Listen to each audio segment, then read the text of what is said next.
Ya, membaca Quran.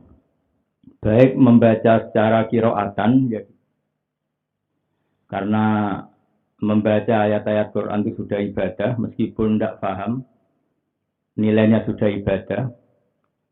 Atau syukur-syukur membaca dan menjadi bimbingan. Saya beri contoh, membaca meskipun nggak paham itu baik. Saya beri contoh begini. Ada orang yang semalaman itu jagungan sama keluarga, bercengkrama ringan. Ya bercengkrama saja, mungkin cerita masa lalu, cerita lucunya cucu atau lucunya anak. Tapi di malam itu ditulis oleh malaikat bahwa malam itu keluarga ini tidak maksiat. Tidak dugem, tidak narkoba, tidak ke tempat-tempat yang maksiat. Ini pentingnya ngaji. Jadi saya lama sekali ngaji usul fikih sama aganya Gus Yasin, Haji Memon Zubair. Di antara kebaikan agama ini adalah meninggalkan kemungkaran. Meninggalkan itu sesuatu yang nggak butuh modal. Kalau kita untuk dapat pahala sholat, itu kita harus sholat. Untuk pahala haji, kita harus haji. Tapi ada kebaikan yang kita tidak perlu modal, yaitu tarkul mungkarat, meninggalkan hal-hal yang dilarang Allah Subhanahu wa taala. Jadi barokahnya kita bercengkrama dengan keluarga, asik. Kalau dalam bahasa santri ya santri gayung, guyon-guyon sama teman, sama tetangga. Tapi efek dari itu atau min lawazimi dzalik, efek dari itu pasti saat itu juga kita tidak maksiat. Tahu-tahu sudah pagi, kita tidak menyaksikan maksiat di keramunan, tidak macam-macam. Nah kira-kira juga seperti itu. Kalau orang baca Quran tidak paham, setidaknya dia menyibukkan diri dengan kalamu, dengan sesuatu yang baik. Efek dari itu pasti saat itu tidak maksiat. Sehingga kalau ada orang tanya, kenapa sih Gus baca Quran tidak paham kok dapat pahala? Satu jawabannya itu kalamu. Nomor dua, sebagian kebaikan itu adalah meninggalkan kemaksiatan. Dan meninggalkan kemaksiatan itu bisa dilakukan dengan hal-hal yang gampang. Maka di antara kelebihannya Ramadan itu ada kalimat, ada naumus shaim ibadah. Tidurnya orang puasa itu sudah ibadah. Filosofinya gimana? Di mana-mana orang tidur itu ya tidak nyuri, tidak ngerasani orang, tidak menggosip, tidak melihat hal-hal yang maksiat. Jadi tidur punya nilai positif, tarkul mungkarat. Saat tidur Anda berarti meninggalkan semua keburukan. Jadi, nah kedua, ini yang lebih utama lagi, syukur-syukur bacanya itu paham. Paham itu artinya ngerti ya, sesuai kapasitas masing-masing.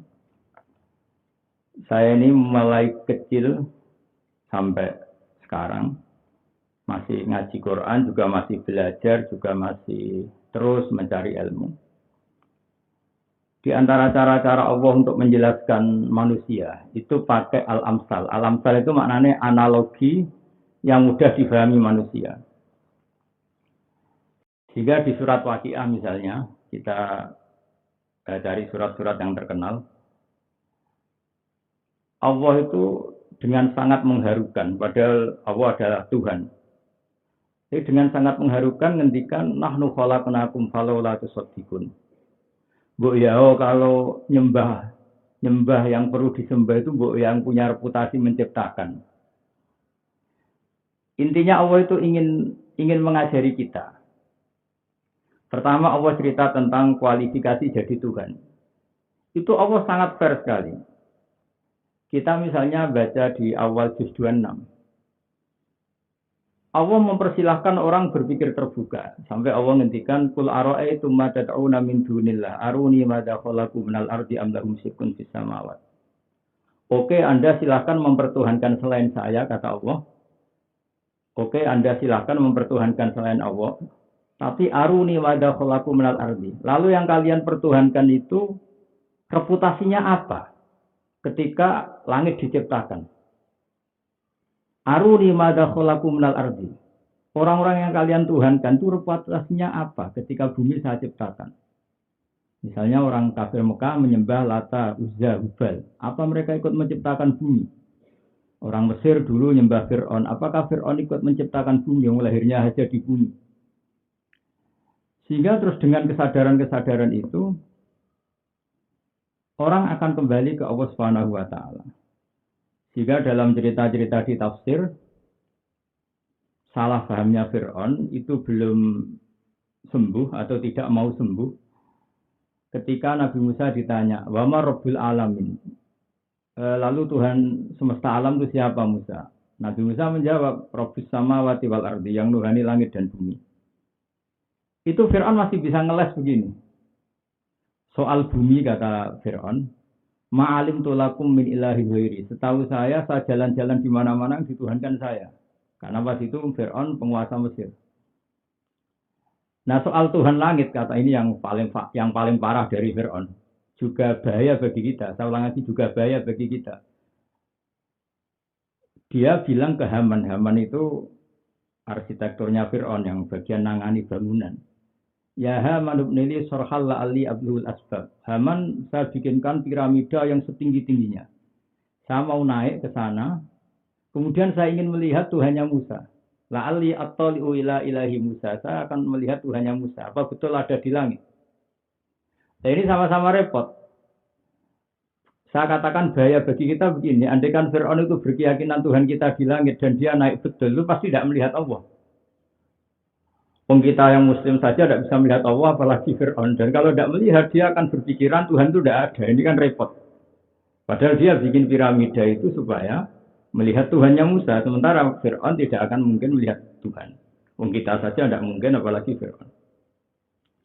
Maka di sini dibutuhkan kecerdasan. Ini pentingnya Nabi. Nabi itu di antara sifatnya harus fatonah, punya kecerdasan. Sidik, amanah, tabligh, fatonah. Jadi definisi Tuhan, Tuhannya langit dan bumi itu Fir'aun masih nggak mau sembuh dari kesesatannya. Akhirnya Nabi Musa beralih argumentasi. Dan itu cukup menyudutkan Fir'aun. Yaitu dengan mengatakan, Rabbukum wa Rabbu abaikumul awalin. Yaitu yang menuhani kamu dan yang menuhani leluhur kamu. Akhirnya di komunitas itu, di rapat itu, karena pas itu banyak pengawalnya, juga banyak punggawanya. Kalau sekarang mungkin ya banyak kabinetnya.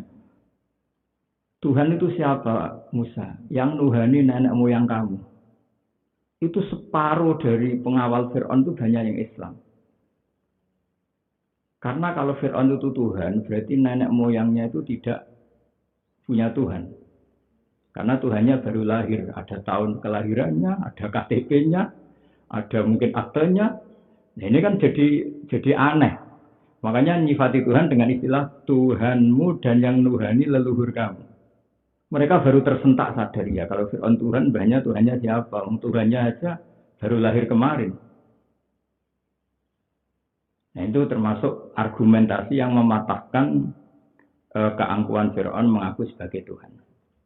Itu juga cara-cara kita untuk mendekatkan Allah lewat membaca Al-Quran. Jadi membaca Al-Quran itu qiraatan wa tadabburan, membaca secara kita baca, atau ya syukur-syukur diangan-angan. Saya beri contoh lagi beberapa ayat yang menjadikan kita nyaman ketika mau mati. Kita sebagai manusia tentu nggak siap lah. Namanya mati itu kayak ngeri gitu. Tapi betapa gampangnya Islam memandu kita. Melihat mati itu biasa. Saya meskipun masih muda itu melihat mati itu ya biasa. Karena ketika kita hidup itu dilatih sama Allah. Bahwa kita ini objek. Kita tidak ingin punya mata, tahu-tahu punya mata. Ketika kita lahir tentu kamu nggak tahu kan, nggak ingin kan, nggak ingin lahir tahu-tahu lahir, nggak ingin wujud tahu-tahu wujud, nggak ingin punya mata tahu-tahu punya mata, nggak ingin punya telinga ya tahu-tahu punya telinga, nggak ingin pesek ya tahu-tahu pesek, nggak ingin jelek ya tahu-tahu jelek. Ternyata semuanya kita ini statusnya itu objek. Objek itu ya makhluk diciptakan, bisa melihat dikasih melihat, bisa mendengar dikasih mendengar. Bisa bernapas, dikasih bernapas. Artinya saat kita hidup itu sebetulnya objek. Objek dari kekuasaan Allah Ta'ala. Asarun min asari kudratillah. Nah kalau sama-sama gitu, ketika kita mati itu bedanya apa? Kita ini menjadi janggal dengan kematian. Karena kita berpikir sebagai subjek, sebagai subjek.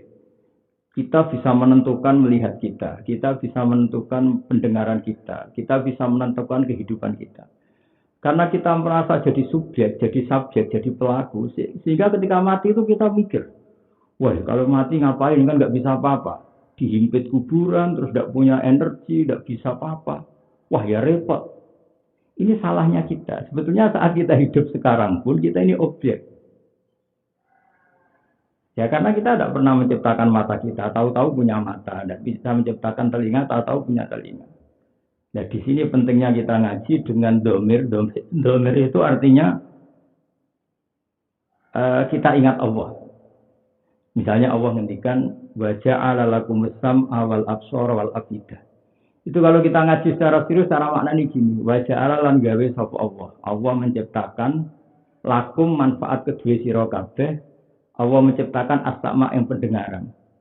Allah lah yang menciptakan kamu punya pendengaran. Berarti Allah subjek memberi, kita objek diberi. Begitu juga Allah juga yang menciptakan kamu punya penglihatan. Allah juga menciptakan kamu punya rasa, punya hati. Nah, dari cerita-cerita domir ini, domir itu yang kembali ke Allah. Ternyata semua pelaku ini kembalinya ke Allah, tidak yang lain.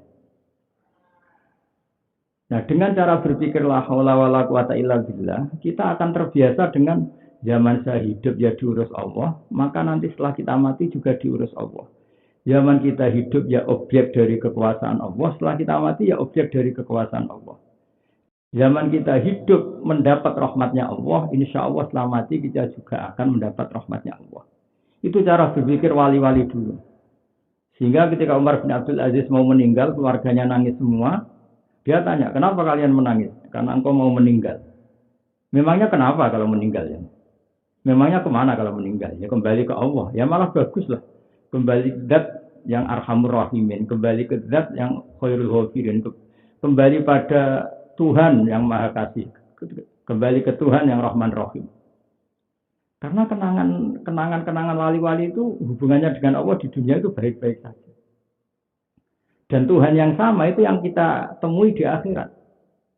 Ketika kamu di dunia bisa mendapat kenikmatan yang sebanyak ini, kenapa Anda tidak bisa yakin kalau di akhirat akan dapat kenikmatan sebanyak itu? Toh Tuhannya sama, yaitu Tuhan yang arhamur rahimin. Maka yang dibutuhkan seorang manusia itu iman yang benar, yaitu iman bahwa Allah itu wahidun la syarikalah. Allah itu esa dan tidak mungkin punya rival, punya tandingan. Dan cara analogi Quran, ini masih saya kampanye tentang ngaji Quran ya. Usahakan selain ngaji secara qiraatan, syukur-syukur secara tadabburan. Analisa Quran, kalau kita analisa itu cara mencontohkan la syarikalah itu gampang. Kenapa sih Allah nggak bisa ditandingi? Itu tentu Allah punya reputasi penciptaan langit dan bumi itu nggak akan tertandingi oleh Fir'aun dan yang dituhankan semuanya. Semua makhluk yang dituhankan tentu tidak akan punya reputasi menciptakan langit dan bumi. Makanya Allah cara menjelaskan gampang. Kalau kamu menuhankan selain saya silahkan. Tapi buktinya apa? Aruni madza khalaqum minal ardi am lahum syirkun fis samawat. Apa mereka ikut menciptakan langit bumi sehingga layak kamu tuhankan? Cara bahasa kasar itu gawe langit ra iso, gawe bumi rame lalu ujug jadi pangeran. Itu kan enggak fair. Dia ikut menciptakan lalu jadi Tuhannya itu kan enggak fair. Yang jadi Tuhan ya yang menciptakan. Nah, masa yang enggak ikut menciptakan jadi Tuhan itu enggak fair. Jadi segampang itu Om penjelasan. Nah, itu ilmu akal dan itu pasti benar. Ilmu akal ya, logika eksak, logika yang pasti. Tapi manusia juga punya rasa. Punya rasa. Kemudian Allah mengetuk rasa itu. Caranya gimana begini? Saya beri contoh amsalnya Quran. Halakum mimma malakat aimanukum min syuraka fi ma razaqnakum fa antum fihi sawa takhafunahum ka khifatikum anfusakum. Ketika kafir Mekah berpikir ada syarik bahwa Allah itu punya mitra yang setara, Allah itu punya kekuatan yang setara, dan itu berpikir yang salah. Allah kemudian bikin satu percontohan. Misalnya Anda beli Innova, beli mobil. Kamu beli mobil itu dengan susah payah, dengan kerja keras, nabung, kemudian Anda baru mampu beli mobil. Dan itu milik kamu, karena kamu yang beli dengan uang kamu. Kemudian ada orang lain yang tidak ikut beli, tidak ikut kangelan beli. Kemudian cara menguasai mobil itu gayanya kayak kamu. Kalau pakai tidak pamit, gayanya pokoknya kayak kamu. Terus Allah tanya, hal lakum mimma malakat aimanukum min syuraka. Apa kamu rela ketika punya sesuatu, kemudian ada orang lain yang cara menguasainya, cara menggunakannya sepersis kamu. Kata-kata orang Arab, ya gak rela ya Muhammad, kita yang punya ya kita yang khusus. Begitulah alam raya ini. Alam raya ini yang menciptakan Allah. Maka yang punya sejati hanya Allah. Gak mungkin Allah punya syarik, gak mungkin Allah punya mitra. Karena lainnya gak setara. Sama, pemilik mobil itu tidak akan setara dengan yang lainnya. Artinya kalau ada yang pinjem ya bilang pinjem. Memohon-mohon itu pun mungkin waktunya terbatas sekali. Itu pun dengan segala kesungkanannya dan segala adabnya. Jadi ini yang saya harapkan dari umat Islam supaya Ramadan itu sering baca Quran, selain baca secara qiraah, juga secara tadabbur. Tadabbur itu ya makna-maknanya diangan-angan supaya nanti iman kita tambah kuat. Kemudian berikutnya, menemukan Allah itu tidak harus dengan ibadah yang mengikuti orang lain. Ada ibadah bersama kayak sholat jamaah. Tapi ada ibadah yang dicontohkan Gus Yassin tadi. Ada orang yang mungkin merasa ibadahnya itu nyaman kalau sedekah. Ada yang nyaman kalau tahajud. Ada yang nyaman kalau tarkul mungkar, meninggalkan hal-hal yang enggak baik. Ada yang ibadah itu nyamannya dia tidak ngambil sikap. Saya beri sekian contoh. Betapa mudahnya agama ini menjadikan orang dekat Allah Ta'ala. Ada orang nakal, disebut bahiyah. Bahiyah itu ya semacam orang nakal. Dia pulang dari aktivitasnya yang enggak benar itu, melihat anjing. Anjing itu kelihatan sekali kehausan. Terus dia empati sama anjing itu, dia turun ke sumur, zaman itu enggak ada sanyo ya, dia harus turun ke sumur. Dan karena tidak bawa wadah, tidak bawa cibuk, dia pakai sepatunya diisi air, kemudian diminumkan ke anjing itu. Kemudian gara-gara empati sama anjing itu, dia dimaafkan Allah. Ini di bab usul fikih disebut waqi'atul hal. Waqi'atul hal itu satu peristiwa yang nggak boleh dikiaskan. Nanti kalau kamu kiaskan, kamu analogikan repot nanti. Kalau ngasih anjing satu aja pahalanya surga, saya tak merumat anjing banyak, ada bisa seperti itu. Karena merawat anjing tidak sesuatu yang dibenarkan oleh Islam. Kecuali untuk fungsi-fungsi tertentu dalam fikih itu. Nah, ada juga yang ini agak aneh, tapi harus didengarkan karena ini ilmu. Ada orang itu jadi dekat Allah itu karena kecelakaan yang nggak jadi. Jadi ada orang itu sangat mencintai sepupunya. Sangat-sangat mencintai itu. Dia ngerayu sundul langit itu tidak mau. Tapi ketika masa paceklik, karena butuh uang, sepupunya itu dikasih uang banyak. Kemudian syaratnya mau dia gauli. Tapi pas mau dia gauli, diingatkan bahwa ini tidak halal karena ada istri kamu, dia terus tobat, nggak jadi melakukan itu. Dan gara-gara tidak jadi itu, dia reputasinya jadi dekat Allah karena bisa meninggalkan kemaksiatan demi takut kepada Allah. Artinya ada orang yang sudah ditubir maksiat, tidak jadi itu ya bisa dekat Allah Ta'ala. Terus ada orang yang dekat Allah itu karena sering mendoakan orang mukmin. Mangkola fil yaumi Allah marham ummata Muhammad wa asli ummata Muhammad fil yaumi salasa marrat kutiba minal abdal. Ada orang yang satu hari mau berdoa, ya Allah kasihanilah umatnya Rasulullah Muhammad. Sehari 3 kali saja itu insya Allah ditulis termasuk wali abdal. Kenapa begitu? Logikanya gampang begini. Kita ini apapun baiknya ini terbatas. Saya ulang lagi, kita ini apapun baiknya itu terbatas. Yang tidak terbatas itu hanya rahmatnya Allah. Misalnya saya punya uang 1 miliar sampai 2 miliar. Hanya orang berapa yang bisa saya sedekah dengan uang itu? Tetap terbatas. Apapun banyak tetap terbatas. Tapi kalau rahmatnya Allah tidak terbatas. Maka ketika seseorang minta sama Allah, ya Allah kasihanilah umat Muhammad. Maka dia satu iman kepada Allah bahwa hanya Allah saja yang rahmatnya tidak terbatas. Dan hanya rahmatnya Allah saja yang bisa mencukupi umatnya Rasulullah SAW. Kedua, Dia muamalah sama Allah itu baik. Artinya baik itu meskipun kita bertetangga kadang nggak cocok, berteman kadang tidak cocok, di tempat kerja kadang nggak cocok, namanya gesekan itu pasti ada. Tapi itu bawaan basyariah, bawaan kita sebagai manusia. Tapi hubungan kita di depan Allah sesama orang mukmin, inginnya kita ini baik-baik saja. Dan doa itu yang dinilai sebagai watak kita. Sehingga kita matur, ya Allah, kasihanilah umatnya Rasulullah Muhammad.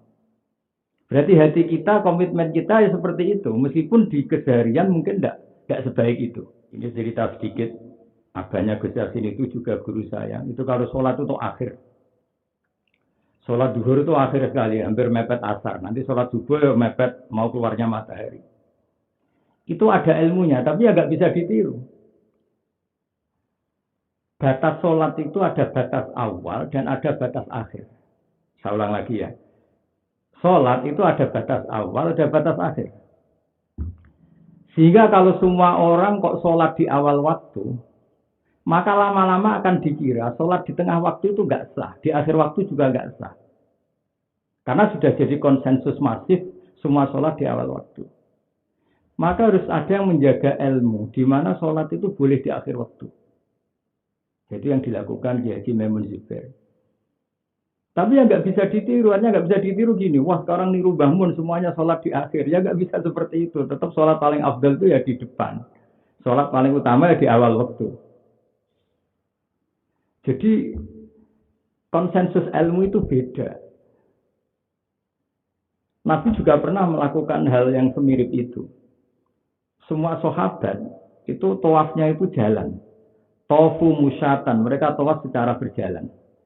Tapi Nabi unik, Nabi dalam keadaan sehat zaman itu beliau tawaf di atas unta.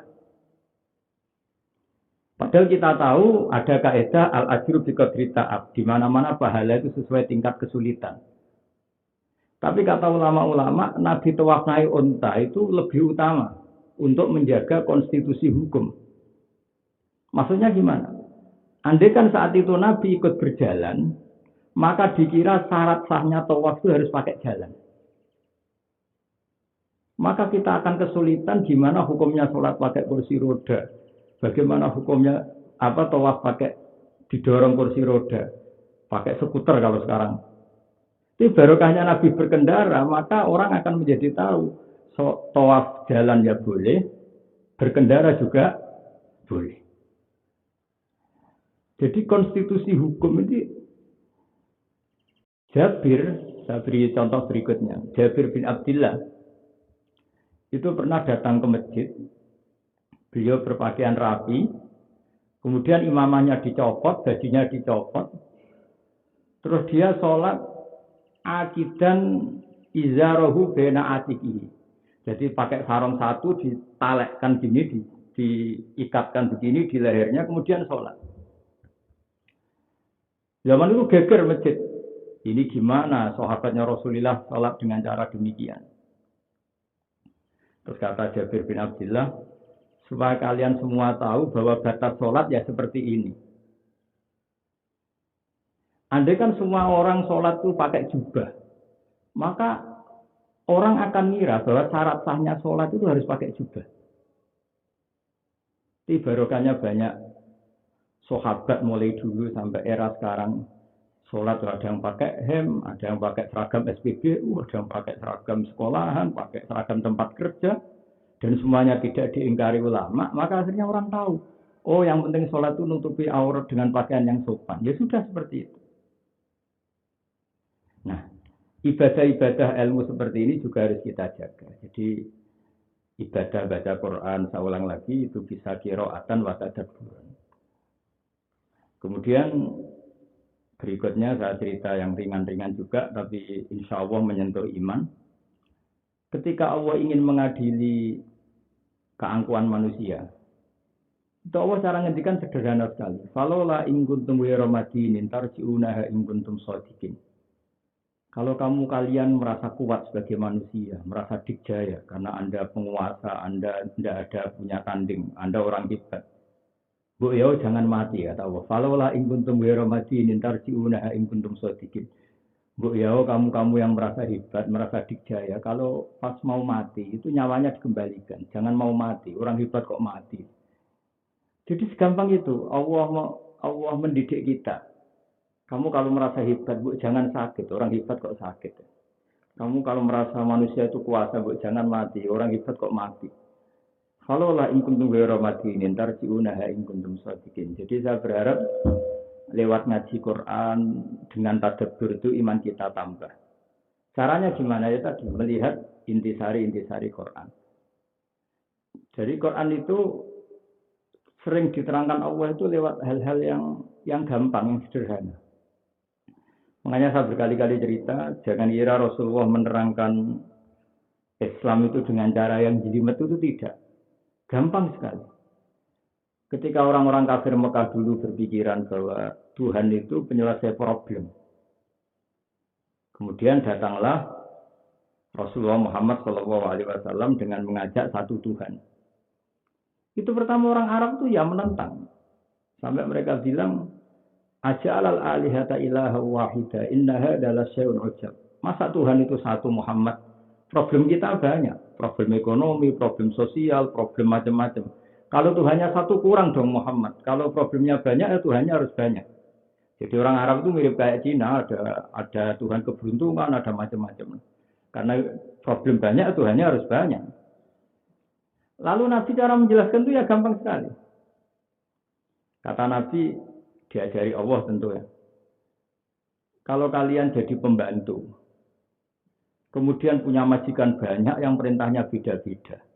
Kamu suka enggak dibanding kalau punya majikan satu? Wah ya enggak suka Muhammad. Kalau majikannya banyak, perintahnya beda-beda, kita yang repot. Terus kata Nabi, Tuhan kamu itu majikan kamu. Kalau Tuhannya banyak, majikan kamu berarti banyak. Kalau perintahnya beda-beda, kamu yang pusing. Terus mereka, ya satu saja. Jadi, apa ya, segampang itu dulu Islam dijelaskan, Islam diterangkan. Ketika Nabi cerita tentang apa, itu ya sering banyak pertanyaan. Kadang orang yang belum paham juga nggak nyaman ya dengan penjelasan itu. Tapi lama-lama setelah Nabi memberi penjelasan, seperti yang diceritakan Gus Yassin tadi, misalnya menyangkut perdagangan. Dulu yang namanya orang itu ya, mulai dulu ya sama lah, kalau sudah ingin punya uang yang ngotot. Misalnya mangga belum besar, masih pentil kalau dalam bahasa Jawa sudah dijual. Dengan asumsi mangga besar. Nah itu dulu orang Madinah itu cara berdagang seperti itu. Jadi misalnya semangka masih kecil sudah dijual dengan harga asumsi semangka besar. Sehingga harganya sudah mahal. Mangga juga gitu. Dan itu sudah menjadi tradisi di Madinah.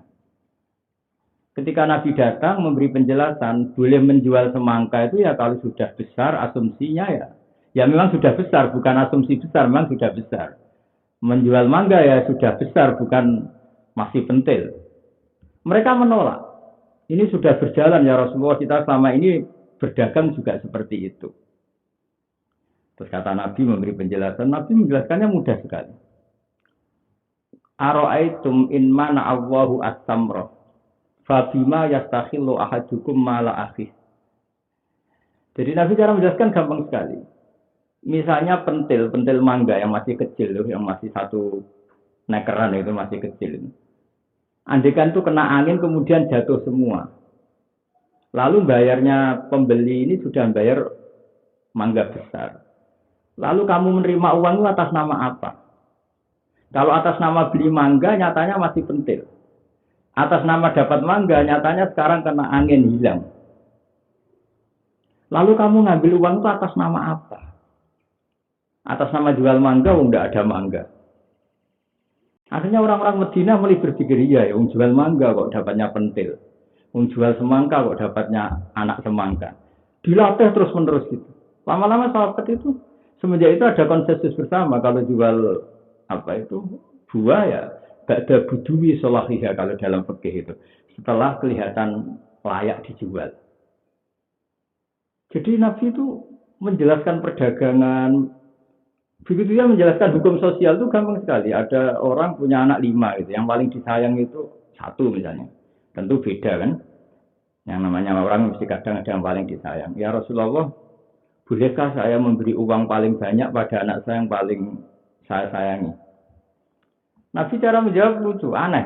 Dan itu gampang sekali Nabi cara memberi penjelasan. Eh, itu uang kamu ya terserah kamu. Gitu.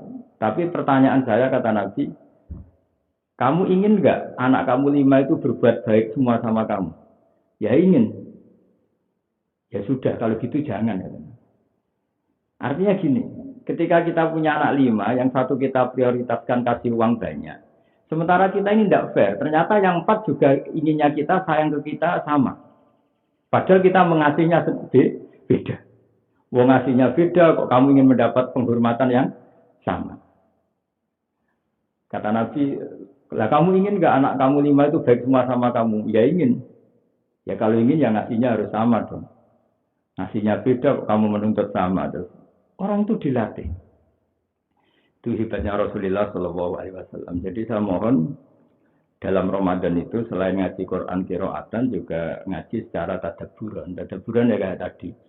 Misalnya iman kepada Allah Ta'ala dan bahwa Allah Ta'ala itu Tuhan sing la syarikalah yang kita tiap ngaji atau tiap wiridan kan lahul mulku wa lahul hamdu yuhyi wa yumiit terus terakhir la ilaha illallah wahdahu la syarikalah bahwa Allah itu esa tidak punya syarik.